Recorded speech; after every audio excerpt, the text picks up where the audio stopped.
అబ్బో అబ్బో, నీ సంగీతం వినిపించేసరికి వంకాయలు మారి మసిబొగ్గులో తయారయ్యాయి. బెండకాయకి దడ పుట్టి దొండకాయకి కుంగిపోయింది. నేను సంగీత సాధన చేస్తున్నప్పుడు ఒంటికాల మీద లేస్తారేమండి? నా తపనంతా మీకోసమే కదా. కానీ నా తపన నా బతుకు గురించి, నా భవిష్యత్తు గురించి. ఇలా ఒక్క ఏడాది, ఇంకొక ఏడాది నీ సంగీతం విన్నానంటే ఫినిష్. నా చేతులకి కాళ్ళకి సంకెళ్ళేసి మరి నన్ను పిచ్చాసుపత్రిలో చేర్పించాల్సి వస్తుంది. త్యాగరాజా, అలాంటి మాటలు అనకండి, నేను భరించలేను. వచ్చి నీ పతి భక్తి తగలయ్యా.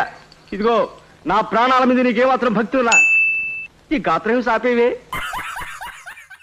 అలా అనకండి. పోయేలోపు మీ చేత నేను గొప్ప గాయని అనిపించుకు తీరుతాను. మీ జీవితాపై నెరవేరుస్తాను. తయారైరేనే మీరంతా. అయిందా? బాగైందా? నువ్వు 24 గంటలు పట్టు కడితే సంగీత పట్టు దొరుకుతుంది అనుకోవడం తప్పే. 14 ఏళ్ల నుంచి ఆడ విక్రమార్కుల సంగీతం నేర్చుకుంటూనే ఉన్నావు. నీకు ఇంతవరకు స్వరాలేరావు. సాటాగి పీరు జూచోమా అని పిచ్చి స్వరాలు పాడతావు. నా మాట విని ఈ సంగీతం మానేసి శుభ్రంగా వంట చేసుకోవే. చూడు, ఈవేళ నేనున్నాను, నీకు వండి పెడుతున్నాను. రేపు నేను అటో ఇటో అయితే పాప నీకు తిండేలా చెప్పు.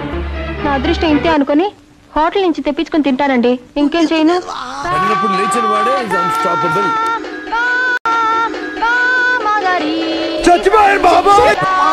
అయ్యా మాదా గోళ తండ్రి.